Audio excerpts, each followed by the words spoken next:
Alright, so here is a PowerPoint video about the cultural context for Voltaire's Candide. And what you see there is a map of Candide's journey. And so if you're familiar with the plot, you can see how it starts in Europe, takes a detour through South America, and returns to Europe. Just to make some broad comments first, of course, Candide is an example of a comic novel that is pure satire, full-blown satire. You know, in Monkey, the Chinese folk novel Monkey, I talked about how one scholar had said that the satire was kind of muffled in Monkey, slightly disguised. He didn't take things head on, but sort of displaced his targets to other places. Voltaire, shooting straight at his target, obviously. So here's a quote from the introduction. I think it's from the introduction of the version I'm using in this course, although I don't have that with me. But in any case, either way, it's, I thought, a pithy quote about this book. And so the quote is this: "It is a supremely wrought tragicomedy that slyly and irresistibly induces us all to laugh at and simultaneously reflect upon the most dreadful events that befall mankind. It has lost none of its relevance or satirical sting. Its dark cosmic vision is essentially in keeping with our own awareness of what separates our need for order, clarity, and rationality from the brutal reality of a chaotic world." And so not only is it a full-blown satire, it's also a tragicomedy, and that quote is describing the peculiar sensation of laughing about horrific events that Voltaire somehow manipulates us into laughing at those things. It's interesting to think about the fact that it has something in common with the Decameron. They both begin and end in an idyllic setting, right? In the case of the Decameron, it's the frame tale that provides this idyllic setting, the world of the storytellers that surrounds the 100 stories that are not always so idyllic. Of course, in Candide, it begins in an idyllic setting. The young man is in a happy place, which soon falls apart. But it ends in the garden, which is idyllic compared to what has gone before. Also, a similarity with the Decameron. The Decameron was a response to the plague. I'll talk in another slide in much more depth about how Candide was Voltaire's response to a horrific earthquake in Portugal. So both novels are responses to tragic natural disasters, very different kinds of natural disasters, but tragic and catastrophic. Quoting again from the same intro, the author of this introduction, which again I think is in our edition, points out that, quote, "Comic effects are generally achieved by the staccato rhythm of the narration, by the jarring contrast between the dramatic content and the coolly dispassionate style, and by the absence of any psychological depth for the major characters of the tale, which makes them like marionettes, manipulated at will by their creator." And I think that's very insightful. The staccato rhythm. It's a very fast-paced story, jumping from place to place and from disaster to disaster very quickly. The contrast between the dramatic content, all the horrors, and the dispassionate style. The narrator of the novel is pretty removed and unemotional, and as he points out, the characters are like puppets. Okay, so much of the context for Candide has to do with history of Europe. I know I should have put 18th century Europe maybe at the top of this slide, because it's not exactly France. But anyway, one historical event that's important to know about to understand the context in which Voltaire wrote is the earthquake of 1755 that struck Portugal and especially devastated the city of Lisbon in Portugal. It happened on All Saints' Day, November 1st, 1755. It happened on All Saints' Day, which people took to be significant. It was an important religious holiday. It was a severe earthquake, estimated now to be approximately 9.0 on the Richter scale. And if you know anything about earthquakes, that's a very powerful earthquake. The sources I was looking at gave wide ranges of estimates of those killed by the earthquake and the subsequent tsunami that struck Lisbon. I believe 30 to 40,000 people in Lisbon are estimated to have died, and it was such a powerful earthquake it killed people elsewhere as well. Most of Lisbon's churches were destroyed on All Saints' Day. The red light district was largely untouched. And so, of course, people tried to make sense of this. What message was God sending? What kind of message was God trying to send? Sending this disaster on All Saints' Day, destroying most of the churches, leaving the red light district unharmed mostly. Doesn't seem like... It was hard to find a silver lining in that message, I guess, in those circumstances. And so this catastrophe had repercussions and so on among philosophers and thinkers and writers of Europe of the day. And for Voltaire, it caused him to abandon philosophical optimism. I'll be talking more about that in another slide, about optimism. In response, he almost immediately wrote a 180-line poem on the Lisbon disaster. That poem was his first attack on optimism. He wrote it in December of 1755, which is the month after the earthquake itself. It was published in 1756. So it was his first attack on optimism. Of course, Candide is one of his other attacks, and his most famous attack on philosophical optimism. That was published in 1759.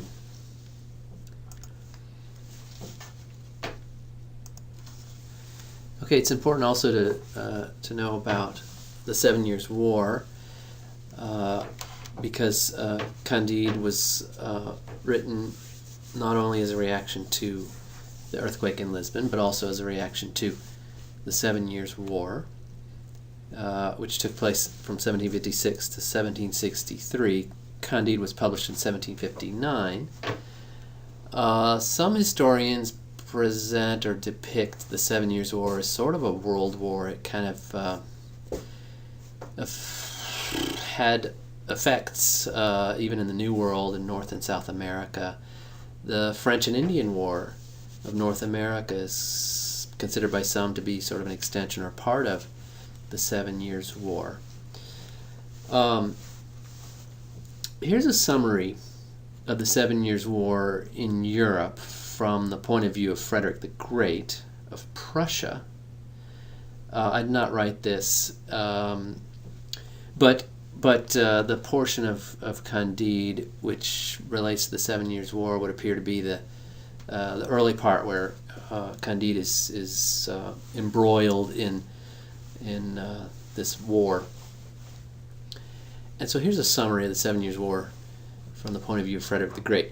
Summer 1756. Frederick the Great faces the grim fact that half of Europe has formed an alliance. It seems to him that their aim is the annihilation of Prussia, of which he was the emperor. Therefore he makes a preemptive strike against Saxony, which surrenders weeks later. But this is only the first chapter in what will become known as the 7 Years' War. Prussia is completely encircled by her enemies, the biggest continental powers in Europe. England and Hanover are her only allies. Prussia's situation is easy to sum up: to be or not to be. Soon the Prussian house is burning. France has conquered northern Germany. Austria has invaded Silesia. Russian hordes are crossing the river Oder, and Berlin is a mere 5 days' march away. Frederick is relentless. He desperately rushes from crisis to crisis within his strategic triangle, managing to check one enemy only as another takes advantage of his absence to advance. After 6 long years of struggle, Prussia seems doomed to fall. Frederick is saved by a miracle. The Russian Tsarina Elizabeth dies, and her successor has an almost infinite adoration for Frederick and immediately makes peace. Sweden soon comes to terms, followed 1 year later by a bankrupt France. Prussia is saved. It's estimated that anywhere from 900,000 to 1.4 million deaths were caused by the 7 Years' War. And so it was, like the Lisbon earthquake, it was sort of this horrific catastrophe, although a human catastrophe, that disillusioned Voltaire.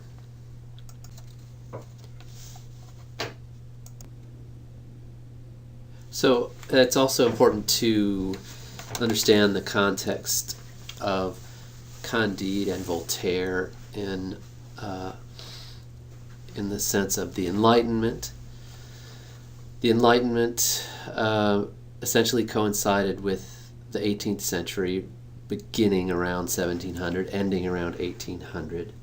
Groundwork for the Enlightenment had been laid by the scientific revolution engendered by Isaac Newton and others in the 17th century. Some key Enlightenment thinkers, John Locke, who was best known perhaps for his notion of man as mankind, people, as being born as blank slates, tabula rasa, blank slate, as being born innocent, a blank slate, some of his ideas about government, John Locke's ideas about government, were influential on the Declaration of Independence and the U.S. Constitution. So, for example, he believed that governments should govern with the consent of the governed. He believed that the purpose of government was to protect rights, and that people had the right to alter or abolish government. And if you've read the Declaration of Independence or remember much about it, you know that these ideas are key in that document. Rousseau is another important Enlightenment thinker. He proposed that man was innately compassionate and perfectible and had free will, but had been corrupted by society. He believed that through social contract, man could form societies while remaining free from the will of others. Leibniz, of course, is one of Voltaire's primary targets. Leibniz was an optimist, and so Dr. Pangloss in Candide is generally accepted to be representative of Leibniz. And so Leibniz said that God assuredly always chooses the best. Voltaire found that hard to believe after the Lisbon earthquake and after the initial carnage of the 7 Years' War. Leibniz said there must be a sufficient reason, often known only to God, for anything to exist, for any event to occur, for any truth to obtain. So Voltaire, of course, was reacting to that and satirizing Leibniz through Dr. Pangloss. Voltaire was outside of, even without Candide, Voltaire was a prominent Enlightenment thinker. He believed that man should be governed by law, the primacy of law, rather than by rulers. And so, Locke and Voltaire and others were rejecting the idea of the divine right to rule, the divine right of kings, and they were reversing that, saying governments served the people, secured people's rights, laws were primary over rulers. He was famous for saying the quote there, "I disapprove of what you say, but I will defend to the death your right to say it." And you can sort of see that influence in the right to free speech. It's often quoted when people are talking about free speech. It's often quoted when, for example, the American Civil Liberties Union, is that what the U stands for, an ACLU? Anyway, when the ACLU defends the right of, for example, neo-Nazis or the Klan to hold a demonstration, to say what they have to say, the ACLU disapproves of what those organizations say, but they defend the right to say it. Next slide. Okay, some key Enlightenment ideas that were influential in the 18th century. So, influential ideas. The idea that reason and observation are keys to discovering the truth, whether it's the truth about nature, about mankind, about God, about government. The idea of relying upon reason and observation. And you can see how that relates to the scientific revolution of the previous century. And you can maybe see how that idea has remained influential, but in the 18th century it was a new idea. The idea that the universe was created by an intelligent creator, rather than sort of an impulsive creator, I suppose. The idea that nature, society, government, and the universe are orderly and rationally structured, and through reason and observation you can discover that order and that structure and the rationality behind it.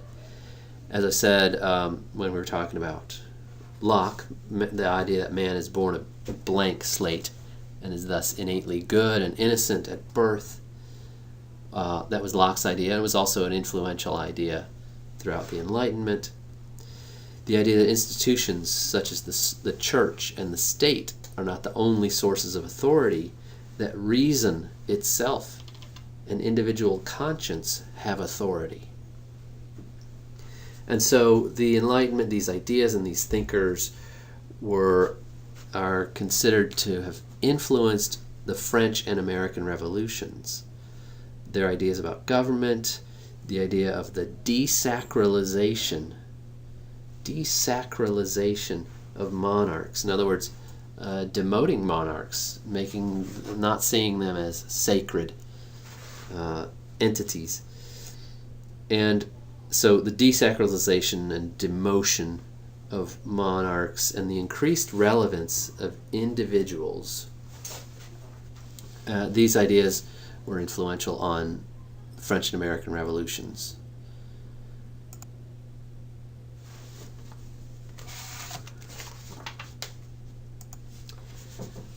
So in terms of religion in 18th century France, in general, late 18th century France especially was going through a period of what I've seen referred to as de-Christianization and secularization.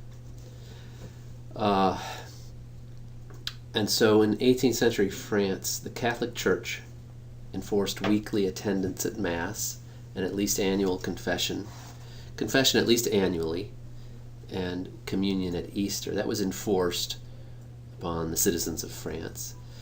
But there's, empirical evidence of the decline of Christianity and the secularization of France in the second half of the 18th century.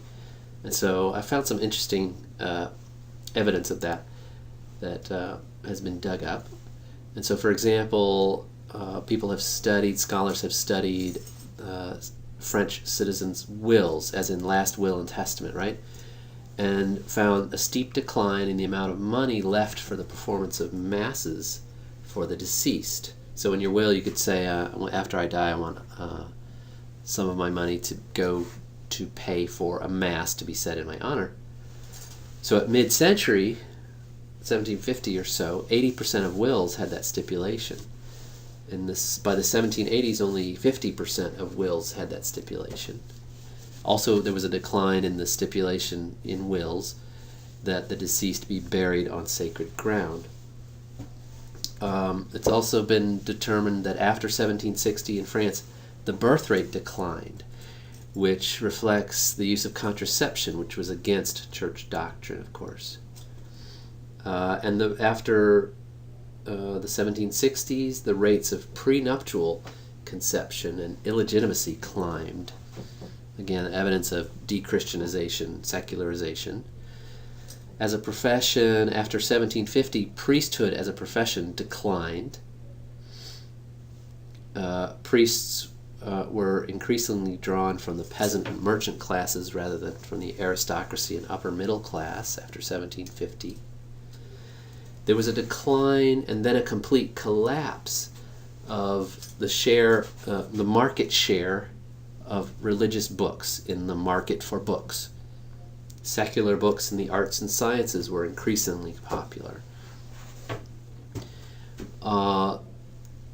In previous centuries, the rise of Protestantism had kind of broken the unity of Christendom. There were factions within the Catholic Church, Jesuits versus Jansenists, for example, as you see in Candide. There was a decline of the parish as, quote, the vital framework of people's lives, due in part to increased migration to cities, either permanently or temporarily, for jobs, for customers, for social aid, and so on. The cities were growing, and peasant class was shrinking. Let's talk about politics in 18th century France. So in politics, the political climate changed in 18th century France. Sources I've read have attributed this change in part to the increase in literacy rates. Between 1690 and 1790, literacy rates rose. In 1690, 29% of men and 14% of women were literate in France. By 1790, 47% of men and 27% of women were literate. There were increases in the availability of printed matter, in ownership of printed matter, in secular printed matter, and so on. These Enlightenment ideas kind of trickled downward from the aristocracy to the bourgeoisie and down to commoners, and trickled outward from Paris to the provinces. And that process of the spread and trickling down of Enlightenment ideas accelerated as the century advanced. So remember that it was 1780, or was it 1781? Anyway, the French Revolution was around 1780. So Candide is a pre-revolution book, but in it you can see sort of evidence of movement toward the French Revolution. And what I mean by that is the king was no longer seen as sacred. In the 1600s, the previous century, the sacredness of the king as the embodiment of the monarchy had been preserved by elaborate and lengthy public rituals and by wide dissemination of images of the king. For example, on marriage charters, there would be a picture of the king. The king was sort of desacralized, made seen as less sacred as the 18th century advanced. In 1750, statements hostile to the king and criticisms of the king began to appear publicly. And it started in response to the arrest of children after a decree that all beggars and vagabonds in Paris be arrested. Some children of the bourgeoisie were rounded up, sort of caught up in that crossfire. There were rumors about the king that he needed the blood of children to be cured of leprosy, for example. And so there was, skepticism. The king was much less sacred and he was open to criticism. He wasn't open to it, but people were willing to, more publicly than before, be critical of the king. There was an assassination attempt in 1757 against the king. And so the monarchy and its status was kind of crumbling as the 18th century advanced toward revolution in 1780. Okay, so that's enough about politics.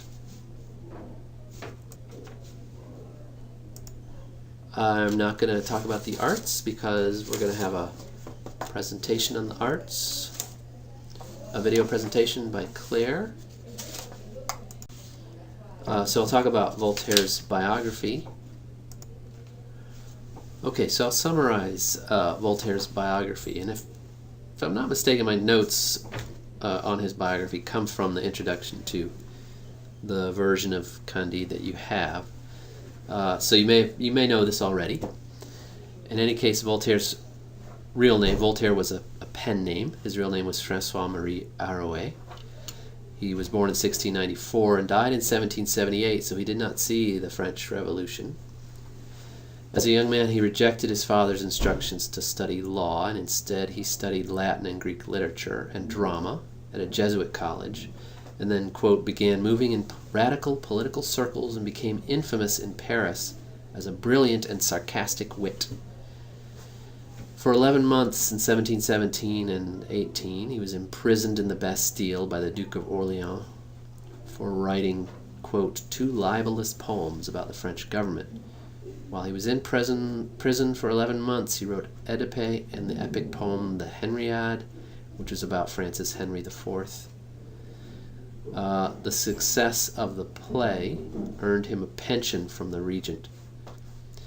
He challenged a nobleman to a duel in 1726 and was imprisoned again, but almost immediately offered exile as an alternative.